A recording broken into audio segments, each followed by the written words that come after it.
Hi everyone, welcome to Balu IQ online classes. ఈ వీడియోలో మనం రామాయణంలోని కొన్ని ఇంపార్టెంట్ ఎంసీక్యూస్ని డిస్కస్ చేసుకుందామండి.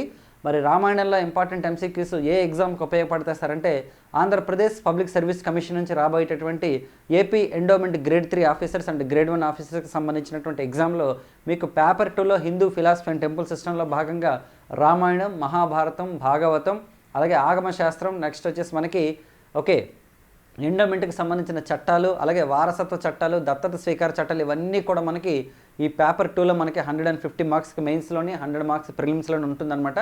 మరి ఈ సిలబస్ అంతా మీరు కవర్ చేసుకొని చదువుకోవాలనంటే మన బాలుఐక్ యాప్లో ఉన్నటువంటి కోర్సు మీకు చాలా వరకు హెల్ప్ అవుతుందండి.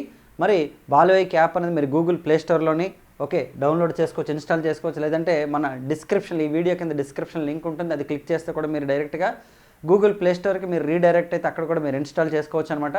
మరి ఇందులో మీకు 2 కోర్సెస్ అవైలబుల్ ఉన్నాయన్నమాట. ఈ ఎండోమెంట్ ఎగ్జామ్కి సంబంధించి ఒకటి ఫుల్ కోర్స్ ఉంటుంది, రెండోది ఓన్లీ పేపర్ 2 మాత్రం అవైలబుల్ ఉంటుంది అనమాట. పేపర్ 1లో general studies and mental ability, రెండోది వచ్చేసి మనకి Hindu philosophy and temple system. ఈ కోర్సెస్ ఏవైతే ఉన్నాయో ఇందులో మీకు పూర్తిగా వీడియో కంటెంట్, అలాగే materials, test series and bit banks అనేది ప్రొవైడ్ చేయబడతాయి. చాలా నీట్గా మీకు కంటెంట్ అయితే డీటెయిల్గా ఎక్స్ప్లెయిన్ చేయడం జరుగుతుంది. అన్నీ ఇప్పుడిప్పుడే చేస్తున్నటువంటి వీడియోస్ అనమాట. మంచి కంటెంట్, చాలా మంచి డేటాని గ్యాదర్ చేసి చాలా నీట్గా ఎక్స్ప్లెయిన్ చేయడం జరుగుతుంది. స్టూడెంట్స్ అందరూ హ్యాపీగా ఉన్నారు. డెఫినెట్గా మీకు ప్రతి క్వశ్చన్ కూడా మీరు ఆన్సర్ చేయగలిగే విధంగా మనం డీటెయిల్డ్ స్టేట్మెంట్స్ అన్నీ కూడా ఇవ్వడం జరుగుతుందన్నమాట.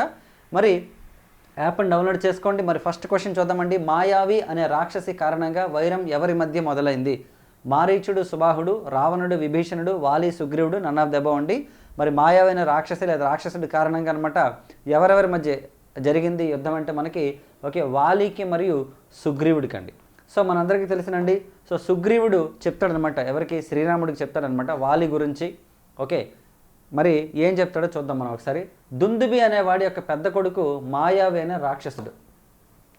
దుందుబి అనేవాడి యొక్క పెద్ద కొడుకు మాయావి అనే రాక్షసుడు, గొప్ప పరాక్రమశాలి. ఒక స్త్రీ విషయంలో మాయావికి వాలికి ఒక తగాదా వచ్చిందంట. మాయావికి నెక్స్ట్ వాలికి. ఒకనాటి అర్ధరాత్రి వేళ ఆ మాయావి కిష్కింద ద్వారం వద్దకు వచ్చి పెద్ద పెట్టున గర్జిస్తూ వాలిని యుద్ధానికి పిలుస్తాడు. ఈ వాలి ఏం చేస్తాడంటే బేసిక్గా ఏంటంటే చాలా కోపిష్ట అనమాట. ఎవరైనా సరే యుద్ధానికి పిలిస్తే ఇంకా వెంటనే వెళ్ళిపోతారనమాట, ఆలోచించడు ఇంకా. సో దీంతో మరి మాయావి అనే రాక్షసుని పిలవడంతో ఏం చేస్తాడంటే అతను వెంటనే ఇంకా అంతఃపుర స్త్రీలందరూ ఉన్నప్పటికీ కూడాను అతను ఎవరు చెప్పినా సరే వినకుండా వెంటనే యుద్ధానికి వెళ్ళిపోతాడు అనమాట. వాలి నిద్ర మేల్కొని మాయావి మదం అణచడం కోసం బయలుదేరతాడు. మరి అతను ఒంటరిగా పోతున్నాడనే ఇతను కూడా వెళ్తాడు. అప్పుడు సుగ్రీవుడు చెప్తున్నాడు ఇదంతా కూడా. వాలి యొక్క బ్రదర్ సుగ్రీవుడు చెప్తున్నాడు అనమాట. మాయావి మా అన్నను చూస్తేనే పారిపోయాడు, మా అన్నను చూశాడు, వాలిని చూసి పారిపోయాడు అనమాట. మేము అతను వెంట పడ్డాం. ఇంతలో చంద్రోదయం కూడా అయిపోయింది, అంటే మనకి సన్సెట్ కంప్లీట్ అయిపోయి చంద్రుడు వచ్చాడు. మాకు తనకు ఉండే దూరం క్రమంగా తగ్గడం చూసి మాయ ఒక బెలంలోకి దూరిపోతాడు, ఒక గుహలోకి వెళ్ళిపోతాడు అనమాట.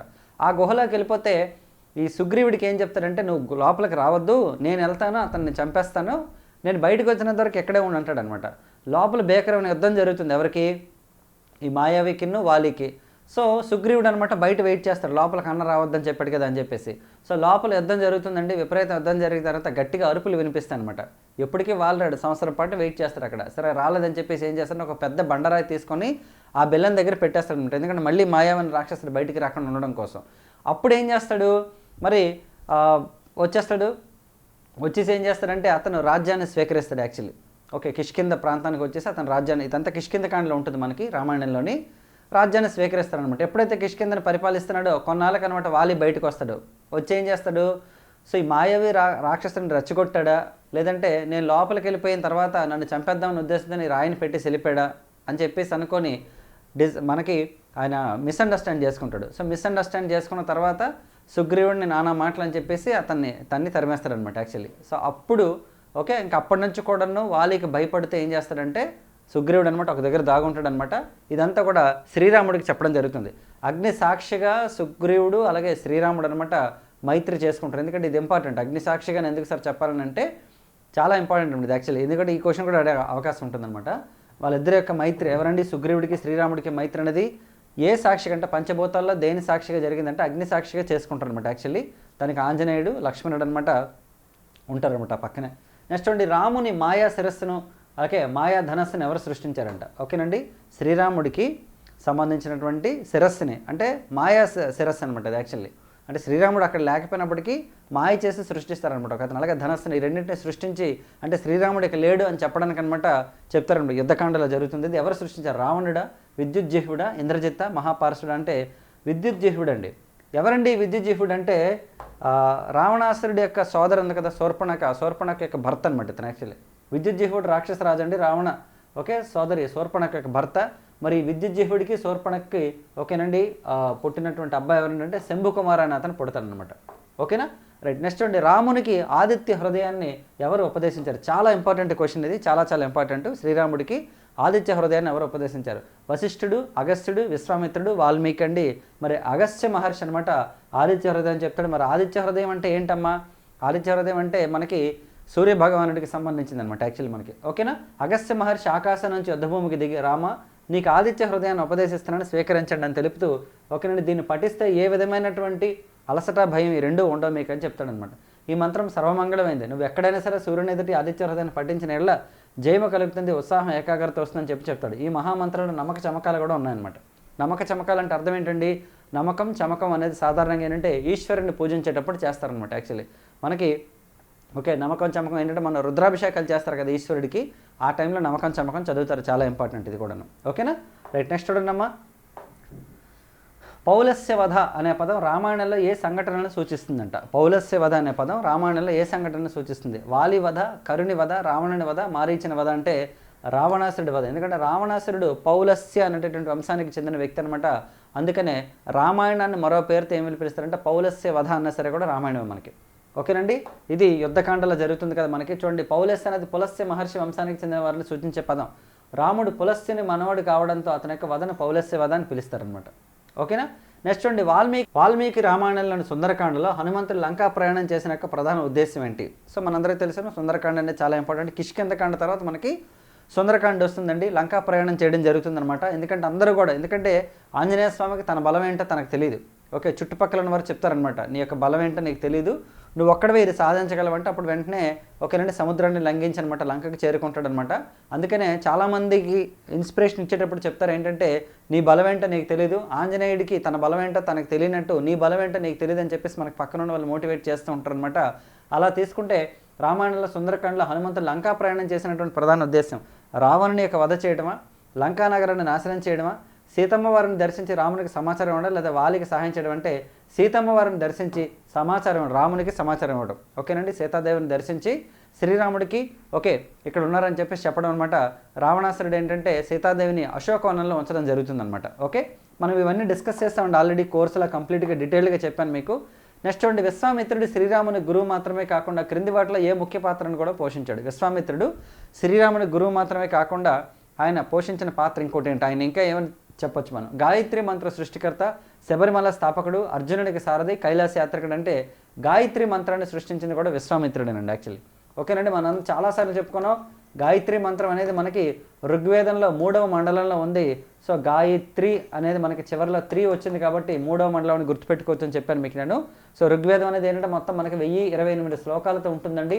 ప్రతి శ్లోకం కూడా ఓంకారంతో ప్రారంభం అవుతుంది. చాలా ఇంపార్టెంట్. మరి విశ్వామిత్రుడు అనమాట సృష్టించింది మనకి గాయత్రి మంత్రం అండి. గాయత్రి మంత్రం అంటే అందరికీ తెలిసింది కదా. జనరల్గా ఏంటంటే ఉపనయనం చేసేటప్పుడు చెప్తారనమాట ఏంటంటే మనకి ఓం భూర్భువస్వః తత్సత్పితుర్వరేణ్యం భర్గో దేవస్య ధీమహి ధియో యో నః ప్రచోదయాత్ అనేది మనకి గాయత్రి మంత్రం అనమాట. చాలా చాలా ఇంపార్టెంట్. చూడండి, ఇక్కడ విశ్వామిత్రుడు గాయత్రి మంత్రాన్ని సృష్టించిన ఋషిగా గుర్తిస్తారు. ఇది హిందూ సాంప్రదాయాల్లో అత్యంత పవిత్రమైనటువంటి మంత్రాల్లో ఒకటి.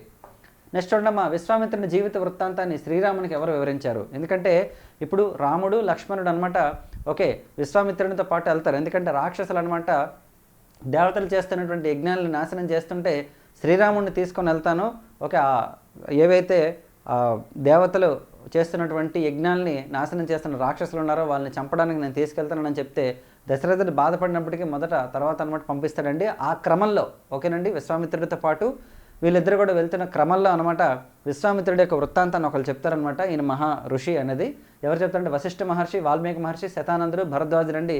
సో శతానందుడు చెప్తారనమాట యాక్చువల్లీ. మరి చూస్తే మనకి శతానందుడు ఎవరంటే ఈయన గౌతమ మహర్షి మరి అహల్య యొక్క కొడుకు అనమాట. గౌతముడు అహల్య కొడుకు అనమాట. యాక్చువల్లీ అహల్య అంటే మనకు తెలిసిందే కదా ఏంటి, శాప విమోచనం జరుగుతుంది అనమాట. శ్రీరాముడు అనమాట తన యొక్క పాదాలతో స్పృశించిన వెంటనే రాయి కాస్త మళ్ళీ అహల్యగా మారడం జరుగుతుంది అనమాట. ఇతడు విశ్వామిత్రుడి యొక్క జీవిత కథను వినిపిస్తారు. ఎవరు? శతానందుడు అనమాట. గౌతముని యొక్క కొడుకు, గౌతమునికి మరి అహల్యకి జన్మించినటువంటి కొడుకు ఎవరైతే శతానందుడు ఉన్నారో విశ్వామిత్రుడి యొక్క గొప్పతనాన్ని అనమాట శ్రీరాముడికి చెప్పడం జరుగుతుంది అనమాట. ఓకేనండి, ఇవ్వండి ఈ వీడియోకి సంబంధించినటువంటి క్వశ్చన్స్. ఓకే, ఇలాంటి డీటెయిల్డ్ ఎక్స్ప్లెనేషను మీకు కంప్లీట్ థియరిటికల్గా మనం యాప్లో అయితే ఇవ్వడం జరిగింది. ఓకే, నిన్ననే ఆగమాల క్లాస్ కూడా పెట్టడం జరిగిందనమాట. ఓకే, మీకు డీటెయిల్డ్గా చాలా మంచి సబ్జెక్ట్ అయితే ఎక్స్ప్లెయిన్ చేయడం జరుగుతుంది. మంచి మంచి ఇన్ఫర్మేషన్ గ్యాదర్ చేసి ప్రాపర్గా ఎగ్జామ్ పాయింట్ ఆఫ్ వ్యూలో మీకు డీటెయిల్గా ఎక్స్ప్లెయిన్ చేస్తున్నాను నేను. అదంతా కూడా మన యాప్లోనమాట మీకు అప్లోడ్ చేయడం జరుగుతుంది. అలాగే విత్ మెటీరియల్ టెస్ట్ సిరీస్ కూడా మీకు ఒక 2-3 రోజుల్లో అప్లోడ్ చేయడం స్టార్ట్ అవుతుంది. సో మన యాప్ని డౌన్లోడ్ చేసుకోండి. కింద డిస్క్రిప్షన్లో లింక్లో ఉంటుంది. ఆ లింక్ జస్ట్ క్లిక్ చేస్తే చాలు మీరు మన యాప్ డౌన్లోడ్ చేసుకోవచ్చు. మన ఛానల్ని కూడా సబ్స్క్రైబ్ చేసుకోండి. ప్లేలిస్ట్లో కూడా మీకు నేను ఎండోమెంట్ ఎగ్జామ్స్కి సంబంధించినటువంటి MCQs పెట్టాను ఇదివరకు కూడాను. సో నెక్స్ట్ వీడియోలో మళ్ళీ కలుద్దాం. Thank you so much and wish you all the best.